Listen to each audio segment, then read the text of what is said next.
saddeettamii sadi soddomaan yaada keessan nu barreessuu hin dandeessu. Diina gara laatti ceena. Wancaan addunyaa kan bara 2026 biyyoonni Ameerikaa kaabaa, USA, Mexico fi Canada wajjiniin ta'uudhaan qopheessanii. Mexico osumenu gara Caribbean giddu kaaba America fi Caribbean gidduutti argamti garuu America fa wajjin ta'uudhaan Canada wajjin ta'uudhaan biyyoota wancaa addunyaa qopheessan keessatti dorgommiin kun immoo eegaluudhaaf ji'a torba qofaadha kanaaf amma biyyoon dorgommicha irratti hirmaatan adda bahaati jiru kana mootii tiikeetti gara Ameerikaa isaan malchiitu kutachaati kan jirani biyyoon Afrikaa sagal dursanii tootii gara Ameerikaa deemuu isaanii mirkaneeffatanii jiru amma biyyoota afurtu walitti hafee ture biyyoota afran keessaa mootii Cameroon fi Gabon dorgommicha irratti akka hirmaanne mirkaneeffatanii jiru amma mootii Nigeria fi Republic Democratic Congo mootii carraa of harkaanii qabu.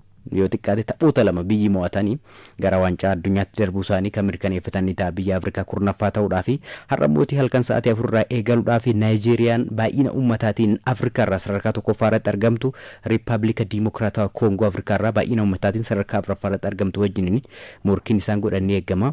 Nigeriyaan Gabon akkasumallee Koongoon ammoo yuuti Kaameruun mo'achuudhaan dorgommii xumuraa kanaaf walitti dhufanii ammas garuu gulaaliin tokko isaan eeggata yoo wal mo'atan illee.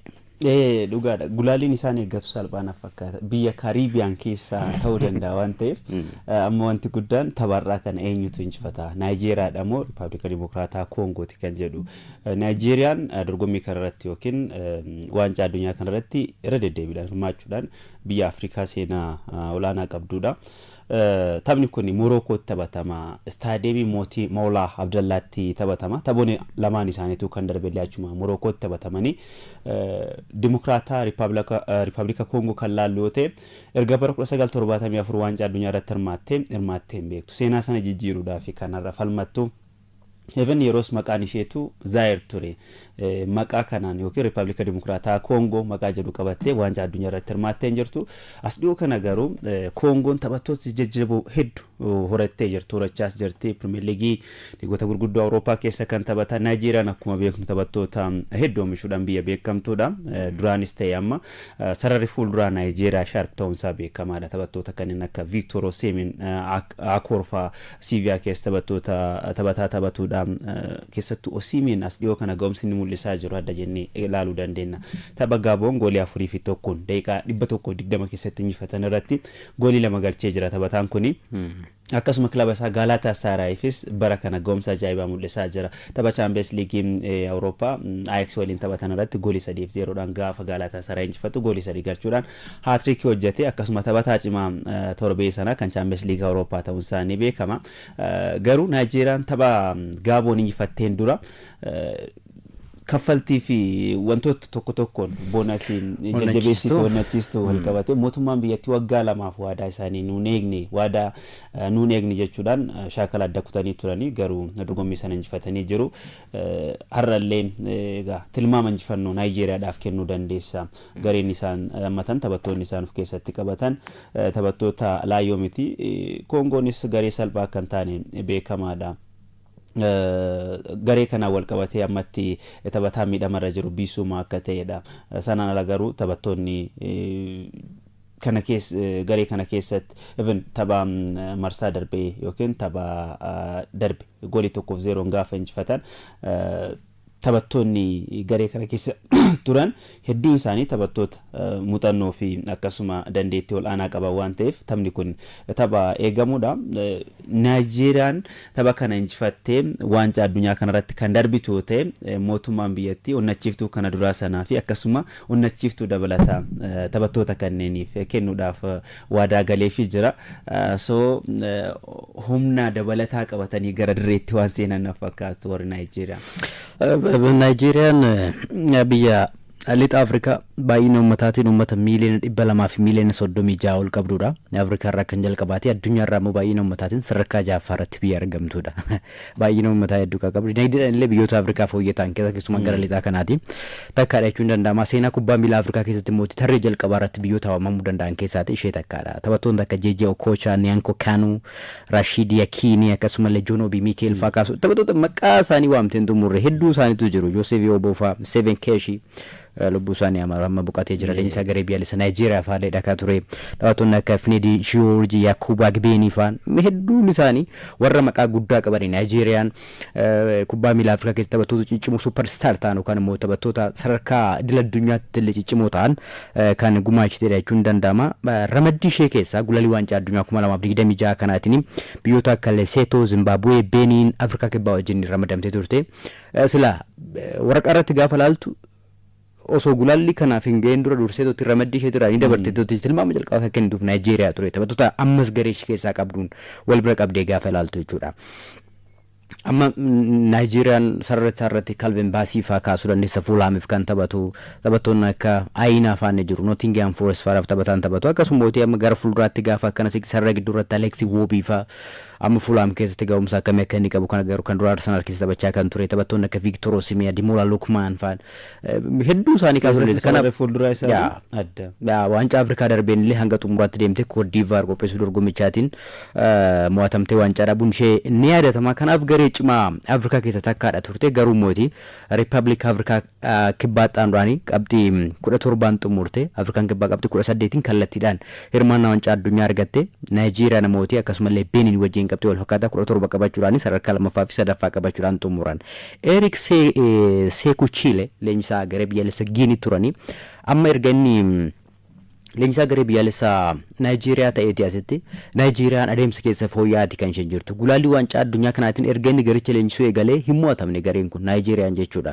Tapha tokko qofaadha kan inni qixaan xumure. Fakkeenyaaf taphoota afran darban keessaati Naayijeeriyaan isaan leenji'aati taphoota 3 injifachuudhaan tokkoon kan isheen qixabaate gooliiwwan 8 galchite goolii 2 qofaadha kan itti gale. Taphoota 6 darbe mootii gaafa ilaalle kan Gaaboon mo'atteen dabalatee jechuudha. Gooliiwwan 12 morkattoota ishee irratti galchitee jirti Naayijeeriyaan. Sarara fuulduraa ishee fooyya'aa akka ta'e kan akeekudha. Goolii 3 immoo faallaa sanaan itti galeetii jira. Adeemsa keessa fooyya'aati kan jiran amma qabxiin yeroo darbe yookaan immoo si dura leenjisaan leenjisee qabxiin inni galmeessise waancaa addunyaa kanaaf darbuu dhiisuu keetiif dhiibbaa sirratti uumee jira jedhamee tooti Chiileen gaafatamee ture. Lakkeen waa'ee darbe yaaduu hin barbaadu amma erganan gara garee kanaatti dhufee garee eenyummaa mataa ofii qabu ijaaraatti jira. Taphattoota kootirraa maal akkan barbaadu isaanis na hubachaatii jiru anis isaa hubachaatan jira. Ittisarratti maal fakkaana gaafa fuulduratti mootii deemnee goolii galchuudhaaf deemnu mootii garee akkamitti jedheetoti namni akka adda nu baafatuu fi sanarratti hojjechaatan jira sanarratti waan gaarii argaatan jira jechuudhaani. Eric Sekou Chileen tapha Gaaboo wajjiniin taphatan duratti dubbataniiti jiru. Kanaaf amma adeemsa keessa garee cimaa ijaarratiin akka inni jiru kan akeekudha jechuun danda'ama. Chileen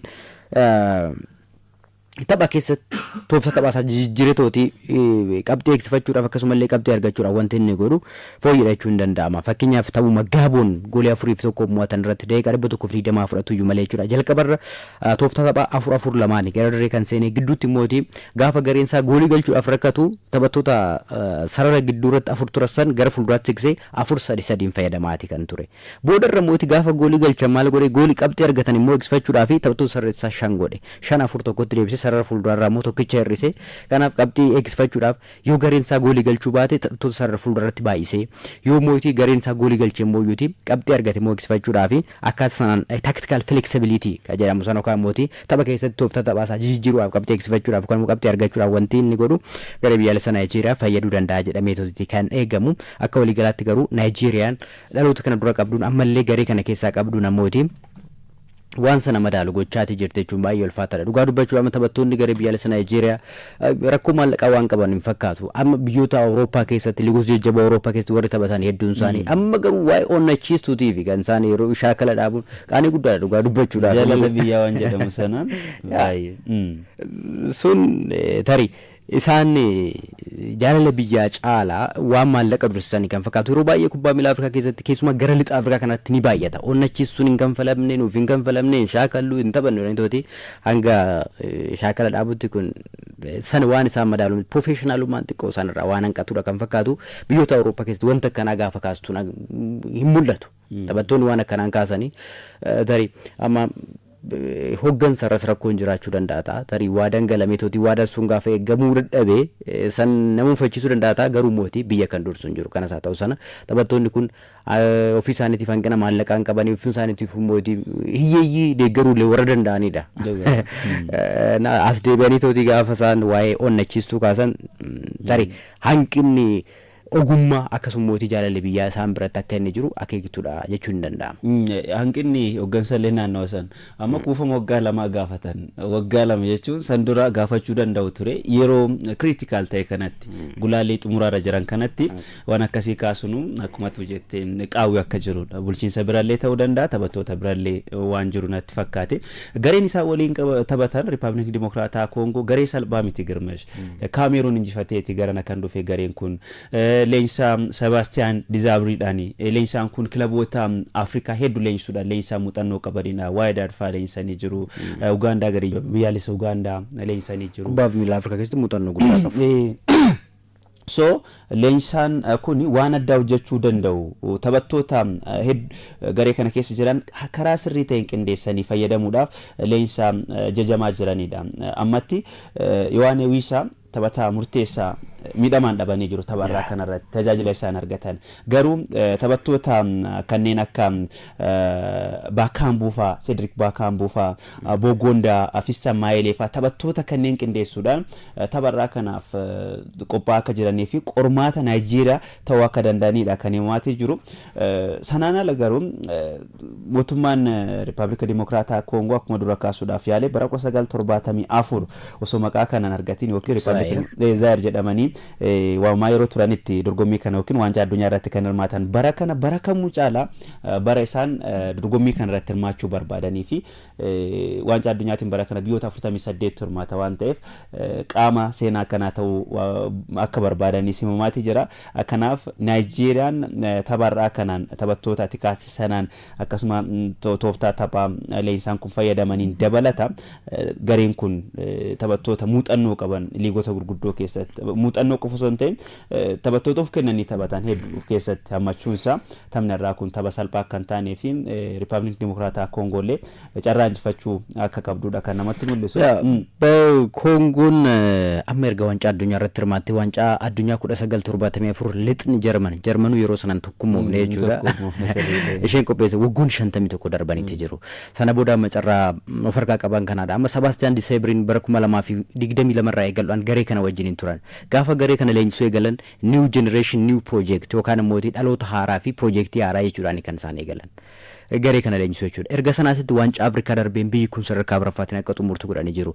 Waancaa Afrikaa 2026 Morookoon qopheessituuf ammoo iyyuutii sadarkaa tokkoffaatiin ramaddii isaan irraa darbaniiti jiru. Adeemsa keessa gareef fooyyeen akka inni jiru akeektuu gaariidha jechuun danda'ama. Jabanni kubbaa miilaa Riippaabilika Dimokiraataa Koongoo yeroo sana immoo Zaayir jedhamte tooti kam itti waamamtu osuma jennu baay'ee Zaayiri pirezidaantii duraanii biyyattii kan turan Mobutu Sese Sekoodha. Maqaa kana kolonii Beeljiyeem akka isheen turte ni beekama biyyi giddu gala Afrikaa kun. Kanaaf sana dagachiisuudhaaf jecha poolisii isaanii keessallee galfatanii tooti maqaa Zaayir jedhu kanarraa haqanii tooti Riippaabilika Dimokiraataa Koongoo jedhanii tooti kan moggaasan isaanidha. Jabana sana bara 1976 hanga bara 1974tti jabana Golden Age of kubbaa miilaa isaaniitii fi jabana sana yeroo milkii isaaniiti kan ture warra Riippaabilika Dimokiraataa Koongootiif kilaboonni biyyattiitillee dorgommii Afrikaa irratti baay'ee kan irra deddeebi'aa shaampiyoon ta'an TP Mazembe yeroo lama jabana san keessa shaampiyoon ta'ee jira. Sanaasitti mootii Viitaan shaampiyoon ta'e 2009 hanga bara 2025 gidduu kana jiru keessatti yeroo lama shaampiyoonii Afrikaa ta'ee jira TP Mazembeeni. Garuu mootii jabana sana jabanni milkii yookaan jabana milkii warra Riippaabilika Dimokiraataa Koongoo jedhamee tooti kan waamamaatiin ture. Waancaa Afrikaatiin yeroo lama shaampiyoonii ta'aniiti kan isaan turan. Bara san keessatti jechuudha. Jabana san keessatti 1974 immoo akkuma jenne waancaa addunyaa irratti hirmaatanii turanii 74% immoo waancaa Afrikaatiin sadarkaa afuraffaatiin xumuranii turanii. Kanaaf kubbaa miilaa Afrikaa keessatti yeroo isaan Zaayir jedhamanii waamamaatiin turan sun yeroo milkii warra Riippaabilika Dimokiraataa Koongooti jechuun ni danda'ama. Hundumaafuu iyyuutii amma biyyi tun zabana san booda garuu barri amma keessa jiru kun waggoota lama dabarsine kana keessa bara ol ka'iinsa kubbaa miilaa biyyattii jechuu dandeenya. Sebastiaan Dizaabriin erga garicha leenjisuu eegalanii 2022 asitti adeemsa keessa waan fooyyee agarsiisaati kan isaan jira. Akkuma jalqaba kaasee waancaa Afrikaatiin irra deddeebiidhaan hirmaattu iyyuu malee ramaddii irraa darbuudhaaf akkasuma mootii marsaa mo'atan darbuu biyyoota 16 hirmaachisuu bira darbuudhaaf baay'ee rakkachaa turte. Hanga nuusa xumuraa bira darbuudhaaf baay'ee rakkachaa turte. Garuu immoo adeemsa keessa akkaataa isaan garee kanatti qindeessan Diseebiriin adeemsa keessa fooyya'insa akka inni jiru kana akeektuudha jechuun danda'ama. Sadarkaa Afuraffaatiin xumuranii jiru akkasuma mootii qabxiin isaan dhiyeenyatti galmeessaa jiran fooyyedha. Fakkeenyaaf gulaalli dhuma waancaa addunyaa kanaaf osoo kaasneeti Senegal osoo garee sana keessa jiraachuu baatte waancaa addunyaa kanaaf kallattiidhaan darbuudhaaf carraa qabdi ture. Senegal qabxii 24 sadarkaa tokkoffaatiin dabarte Kongoon ammoo qabxiiwwan 22 walitti qabachuudhaan osoo hin darbinaaf sadarkaa lammaffaatiin xumurte. Amma fooyya'insa akka inni jiru akeektuudha jechuun danda'ama. Amma Charles Mbemba Kaameruun irratti goolii injifannoo daqiiqaa xumuraa keessatti kan galche taphataa kanaadha. Taphataa kanarratti hundumti isaaniitu yookaan biyyoota Awurooppaa keessa dhalataniiti jiru yookaan immoo achi keessa taphataniiti kan isaan jiran. Charles Mbemba qofaadha achuma Kongoodhumatti kan dhalate. Taphattoonni kun achirraa fan garuu biyyoota akka England, France, Switzerland, Belgium keessa fa'aa dhalatanii yoo xiqqaate mootii gareewwan guddatotaa keessatti biyyoota kanneeniif warra taphatanidha. Akka fakkeenyaatti Arowaan Bisaaka akkasumallee Axel Tuanzebe fa'aa kaasuu dandeenya. Taphattoonni kunneen Englandiif gareewwan dargaggootaatiif taphachaa turanii garuu immoo gareewwan jalqaba garee guddaa keessatti carraa argachuu waan dandeenyeef gara Koongoo deeman. Taphattoota biyya alaatiitti muuxannoo qaban liigota gurguddoo Awurooppaa keessa taphatanis ni qabdi gareen kuni adeemsa keessa kanaaf amma dhaloota haaraa piroojeektii haaraa jedhaniituti Diseebiriin kan isaan qabatanii tarii kuni kan milkaa'uu ta'e Naayijeeriyaa bira darbanii tooti hirmaannaa waancaa addunyaa kan argatan yoo ta'e waggoota 51 booda hirmaannaa kan argatan ni ta'a akka jechuuti. Walumaa galatti baay'ina uummataa miiliyoona 100 fi miiliyoona 12 olii qabdi. Afrikaarra sadarkaa Afuraffaarratti argamti baay'ina uummataatiin. Bal'ina lafaatiin illee biyya baay'ee bal'ina lafaa guddaa qabdudha. Afrikaarra sadarkaa lammaffaarratti argamti. Bal'ina lafaatiin Kongoon qabeenya uummataa baay'ee badhaatudha.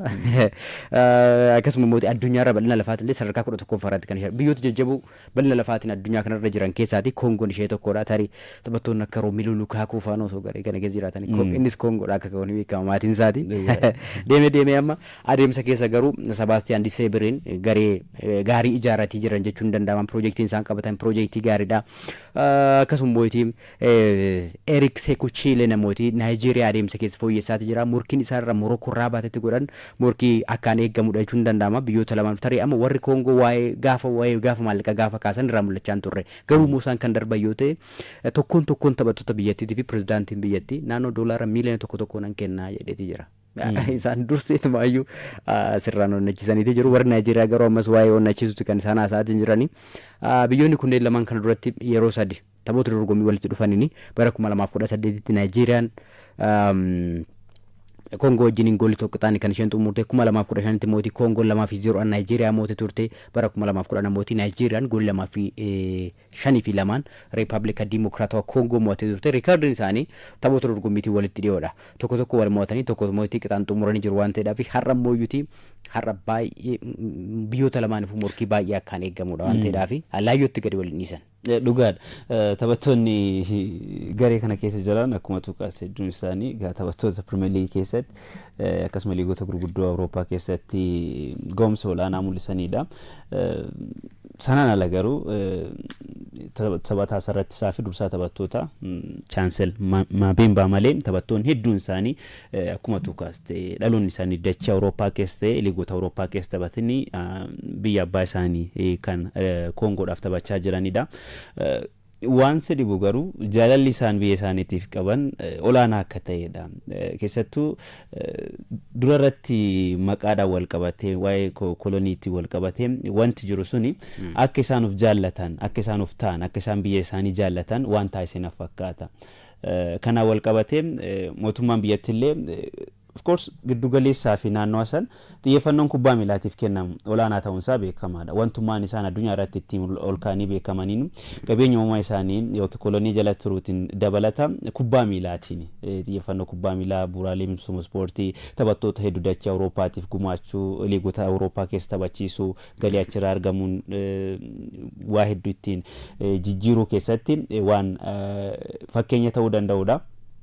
Sanaan ala garuu amma waltajjii kanarratti maqaa isaanii dorgommii guddaa kanarratti mul'isuudhaaf ijibbaata waan falmatan naaf fakkaata. Kongoonis ta'e Naayijeeriyaan haala salphaatti harka waliif waan laataniin fakkaatu. Farra Morokoo Rabaatitti morkiin isaan biyyoonni kunneen lamaan waancaa addunyaatti darbuudhaaf isaan godhan gamanumaan kan eegamu ni ta'a. Hordoftoonni keenyas karaa argaa gabaabaa keenyatti yaada keessan nu barreessaatti jirtu. Barataa Margaa Mazgabuu godina Qillam Wallaggaa aanaa Sayyoorraa jechuudhaan nu barreessee jira. Maamila keessan ta'uun barbaada. Yokorees Mamdireedha fagaataa jedhee jira. Dhiheenya gara shaakalaatti deebi'eetu jira. Viitor Yokorees taphatan sarara fuulduraa Arsenaali. Kanaaf yeroo dhiyootti gara direetti deebi'adhameeti kan eegamu Kalafiyoorii fi Gabriel hangam direedha fagaatu jedhamee jira. Kaleessa miidhamni kan isaan mudate Gabriel Magaalesh tapha Biraazil gool 2-0dhaan Senegaal mo'atte irratti miidhamee direedha bahee Kalafiyoorii nama gulaalii waancaa addunyaatiif Itaalii Jenaaru Gaattusoo miidhamee jira jechuudhaan garicha keessaa hir'isaniiti jiru. Kanaaf miidhamni isaanii qorannoo dabalataa barbaada. Garuu ammatti yeroo hanganaatiif wanti jedhameetoti adda bahee beekamu hin jiru waan ta'eedhaaf gara fuulduraatti immoo odeeffannoowwan gaafa jiran hordoftoota keenya kan isin biraan geenyu ni ta'a. Qophiin ispoortii baay'ee namatti tola jechuudhaani miidhamni Seeskoo hangam direedha isa fageessaa waan jedhudha. Bunu beddelleetirraa kan nuuf barreesse Seeskoo hanga eegame ulfaataa miti miidhamni isaa hidhameeti jira. Garuu mootii yeroo hanga kanaati wanti hidhamee jiru ji'ootan hin lakkaa'amu garuu miidhamni isaa hidhamee jira. Kanaaf kan torbeewwan muraasa booda gara direetti deebi'uu akka danda'udha kan eegamu. Miidhama jilbaa waan ta'eedhaaf yeroo dheeraadhaaf isa fageessuu danda'a hidhamee ture. Garuu mootii akka eegame akka sodaatameen turre hidhamee jira. Daanyee Lammaan jedhama godina Shawaa Bahaa Aanaa Da'aarraa jechuudhaan nuuf barreessee jira. Mariin ispoortii gaariidha. Waa'ee Arsenaal wanta maaltu jira dheeti jira. Kanuma makaasni Magaaleshii fi Kalafiyoorii miidhamuu isaanii akkasumallee Huseen Hasaanoon jedhama jechuudhaan Harargee Lixaarraa jechuudhaan waa'ee miidhama Cheelsii nutti himaadha. Taphataan Cheelsii amma addatti miidhama addaa qabu hin jiru. Daraartuu Tarrafaan jedhama jechuudhaan Gudunee Bunnu Beddellee Gachiirraa jechuudhaan qophiin ispoortii baay'ee nutti tolee jira jechuudhaan nuuf barreessite ulfaadhonnaani akkasumallee Galaanaa jedhama jechuudhaan Qillama Wallaggaarra Gidaamirraa jechuudhaan nuuf barreessitti jira. Isin dhaggeeffachaati jirra. Yeroo isaa obboloo isaa wajjin taa'eetuuti akka nu dhaggeeffachaa jirudha kan nuuf barreesse. Mitikuu Irguun jedhama jechuudhaan godina Iluu Abbaabuur Yaayyoorraa jechuudhaan nuuf barreessiti jira. Waa'ee Liverpool wantaaraa jedheeti jira. Liverpool walqabatee wantaaraan Ibraahimaa Konaatiif dhiheenyatti Liverpool waliigaltee haaraa dhiyeessee fi jira jedhameetoti gabaafamaati ture. Garuu eessaa akka dhufe hin beeku jechuudhaan Konaateen garee biyyaalessa Firaansiif yeroo taphatutti dubbateeti jira.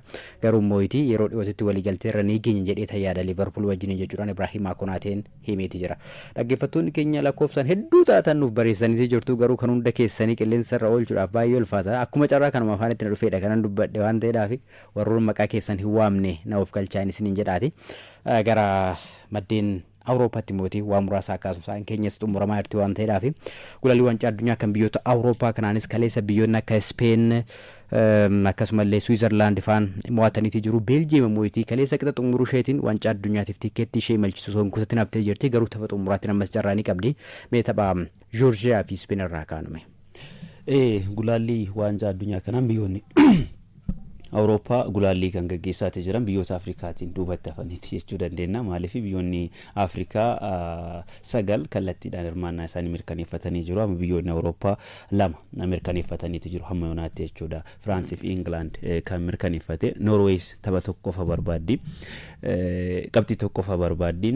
Speenis biyyoota milkii kanaaf yookiin waancaa addunyaa kana irratti hirmaachuudhaaf qarqara ragaan jechuu dandeenya. Tapha kaleessaa irratti Speen goolii 4-0dhaan Joorjiyaa gaafa injifattu Oyarzabal peenaalitii fi taphaan goolii 2 galchee jira. Zubimeendii taphataa sarara gidduu kilaba Arsenaal goolii 1 akkasuma Ferran Torres goolii biraa dabaluu danda'ee jira. Kaleessa Oyarzabal goolii 2 galchuutiin dabalataa daqiiqaa 34 irratti goolii Ferran Torres galche isaatu mijjeesse halkan dinqii dabarse jechuu dandeenya. Gareen biyyaalessa Speen taphattoota sarara gidduutiin yeroo baay'ee kan milkaa'u kana durallee akkuma yaadannu waancaa addunyaas ta'e waancaa Awurooppaa irratti milkaa'inni garee kana mootora sarara gidduu taphattoota mootora sarara gidduu Jaabii fa'aa Inieshtaa fa'aa akka ta'an beekamaadha. Dhaloonni kunillee xiyyeeffannoon isaa fuulleeffannoon isaa yaa maal fa'aa jiraatanu malee goolii galchuu qabxii murteessaa taphoota murteessoo irratti taphattoonni goolii galchan taphattoota sarara gidduuti waan adeeffatan kan fakkaatu. Egaa dhaloonni kunillee kanatti fufseeti kan jiru. Waancaa addunyaa bara kana bara dhufu ji'a 7 booda gaggeeffamu kanarrattis biyyoota ga'umsaa dinqii yookiin tilmaama shaampiyoonummaa kennituuf keessaa gareen kun isa tokkodha. Taphoota hamma yoonaa taphateenis ga'umsa gaariidhaan mul'isaati kan jiru. Egaa hamma yoonaatti goolii 19 galchuu danda'ee jira. Taphoota 5 gareen biyyaalessaa Speen jechuudha. Goolii oomishuudhaan yookiin goolii galchuudhaan garee dura irratti kaasuu dandeessu. Goolii galchuu qofa osoo hin ta'in ittisni isaallee akka kana duraa miti cimaa akka ta'e taphoota kanneen irratti argaati kan jiru.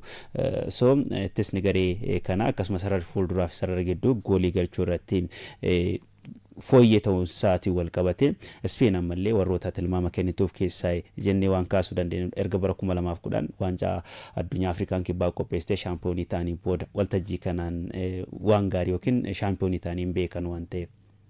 yaa Spain dhaloonni ishee nama qabde kunis maqaa isaanii gaafa laaltu amma akkasittiin akka warra durii sanaa akka Iniesta, Xavi, Fabregas fa'aan jetteetti gaafa kaastu maqaan isaanii egaa sana mara guddachuu illee baate garee cimaadha shaampiyoona Awuroopaati biyyi kuni taphattoonni akka Lamine Yamal faana Pedri Gonzalez faana duubaa dhufaatiin jiran namooti abdii warra Spain jechuun danda'ama. Spain osuma jennu taphoota michoomaa malee taphoota 30 osoo hin mo'atamin walitti aansitee biyya deemtu ta'uudhaan biyyaaf rafaadha. Kan duratti Moroccoon taphoota 33 bara 2018 hanga 2022 tti taphoota michooma malee osoo mo'atamin taphoota 38 deemtee turte. Senegal taphoota 36 deemtee turte. Itaaliin amooyyuuti bara 2018 hanga 21 taphoota 31 osoo mo'atamin deemtee turte. Taphoota dorgommiitiin jechuudha. Tapha michoomaa osoo hin dabalatini. Spain ammoo taphoota 30 osoo hin mo'atamin kan isheen imalaatiin jirtu kana biyya Afraffaa seenaa kubbaa miilaa addunyaa kana keessatti taphoota osoo hin mo'atamin deemaa jirtu taatee jirti. Amma tapha xumuraatiin Spain amma carraa bal'aa qabdi. Ammas waancaa addunyaatiif darbuudhaaf Tarkiyyee wajjin taphate tapha xumuraatiin Tarkiyyee goolii hedduu galchuutu ishee irraa eegama. Spain irraa antee darbuudhaaf amma qabdi 15 Spain sadarkaa tokkoffaarratti argamti. Tarkiyyee namooti qabdi 12 sadarkaa lammaffaarratti argamti. Kanaaf yoo Tarkiyyeen Spain kan mootu iyyuu yoo ta'e garaagarummaa goolii bal'aatu gidduu isaanii jira. Goolii 19 qabdi Spain, Tarkiyyee 5 qofaadha kan isheen qabdu. Kanaaf kuni akka tulluu dhiibutu yookaan mootii gaalli limmuu keessa yaa hulluqa akka jechuuti.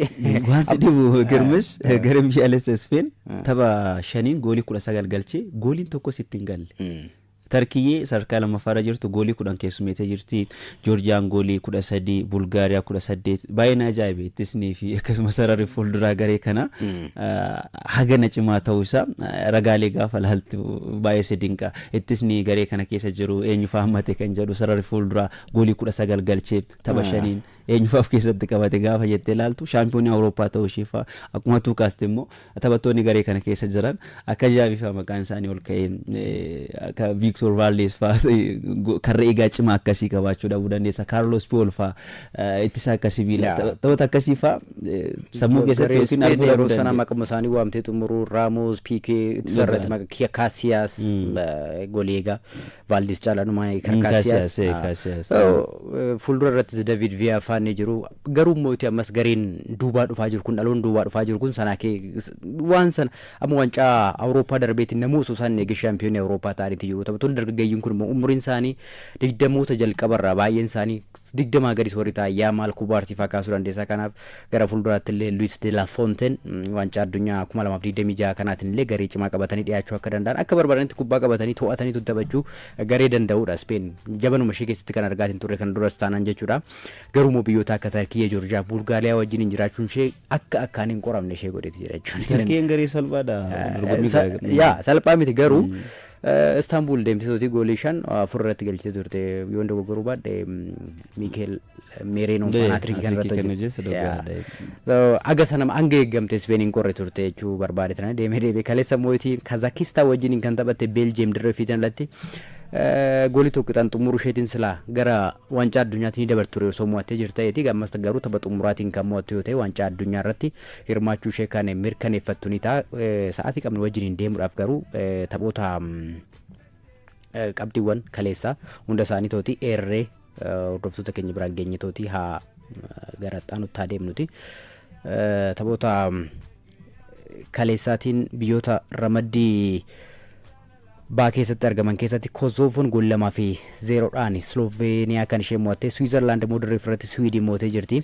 Garuu Swiidin hireen ishee ammallee jalaa dhidhimaa jira. Xumurameera kan Swiidin amma sadarkaa xumura irratti argamtii qabdi tokko qofaadha kan isheen qabdu. Kanaaf taphattoota akka Alexander Isak fa'aa, Gyökeres fa'aa taphattoota ciccimoo sarara fuulduraa akka sanaa waancaa addunyaa irratti kan hin agarre ni ta'a. Barootaa fi taphattoonni ciccimoon akkanaa sababa gareen biyyaalessaa isaanii cimoo hin taanedhaaf osoo hin mul'atin hafaati kan isaan turani. Amma taphattoonni Graham Potter leenjisaa kilabichaa gootee qacartee turte Swiidin garuu mootii isaanis kaleessa qabdee argachuudhaaf hin dandeenye. Tapha isaanii jalqabaa Switzerlandis wajjin taphachuudhaan goolii 4-1 mo'atamaniiti jiru. Deenimaark mootii Belarus wajjin goolii 2 qixxaayoo xumurtu. Greece goolii 3-2 Scotland mootee jirti. Taphni Tarkiyyeen Bulgaariyaa wajjin taphatte mootii injifannoo Tarkiyyee goolii 2 zeeroodhaan xumurameeti kan jiru. Oostiriiyaan ammoo goolii 2-0 Cyprus yoo mo'attu Bosniyaa Herzegoviiniyaan goolii 3-1 Roomaaniyaa mootee jirti. Kazaakistaan fi Beeljiyeem goolii 1 yoo xumuran Weels ammoo goolii 1-0 Liechtenstein mootee jirti. Gulaalii waancaa Awurooppaa kanaan ammoo har'allee taphoota taphataman yookaan eeggaman keessaati kan ciccimoo qofa eerritooti haa dabarruuti keessumaa taphan Itaalii fi kan Noorweey dirree irratti Itaaliin Noorweey keessummeessitu Itaaliin akka tabba dhiiboo kan gaara tulluu dhiibooti kan ishee ta'u goolii 8-0dhaan yoo xiqqaate goolii 9-0dhaan Weels Noorweey mo'achuu qabdi waancaa addunyaa irratti hirmaachuudhaaf sana hin taane garuu goolii 8-0dhaan Noorweey yoo mo'atamte illee waancaa addunyaa irratti ni hirmaatti waggoota 27 boodadha kana kan milkeessitu. Yogaadha gareen biyyaalessa Norway Erling Braut Haalandiin hoogganamu yookiin durfamu goolii oomishuu taphoota injifachuu raajii hojjechuu itti fufeetii jira. Italiinis ramaddii isheerraa carraa lammaffaa gaarii taatee darbuu waan qabaattuuf biyyoonni kunneen lamaan keessattuu goomsa ammaa Norway kan laallu yoo ta'e waltajjii kanarratti arguun dirqama ta'a. Haaland fi Sooboslay taphattoota hedduudha garee kana keessa kan jiran. Sanaan ala Italiinis biyya seenaa guddaa qabdudha. Kubbaa miilaa addunyaa keessatti biyya maqaan isii ol ka'ee ka'udha. Waltajjii kanarratti hirmaachuudhaaf biyya dandeetti yookiin goomsa qabdu jettee kaasuu dandeessa. Garuu Norway har'a qabxii tokko yookiin immoo garaagarummaa goolii hamma kanaatiin kan injifattu ta'e qofaadha kan kufuu dandeessu. Norwayf jaarraan kun barri kun keessattuu taphattoonni dhaloonni haaraan kun waan addaa bareetti hojjechuu danda'u. Erling Haaland hin dhalanne gaafa waancaa addunyaa bara 1998 Firaansi qopheesse irratti gaafa hirmaattu Norway erga sana waggoota lama waraadha Haaland kan inni dhalate. Hundumaa fuyyutama biyya isaa gara Ameerikaa geessuudhaaf dhiyaatee jira. Azerbaijaan, Firaans, Yuukireen, Ayislaand, Hangaariin, Ayirlaand, Portugal, Armenia, Israel, Moldova, Italy, Norway wajjiniin kan taphatan akkasumas Albaaniyaan, England, Serbiyaan ammoo Latvia wajjiniin kan taphatan gulaalli waancaa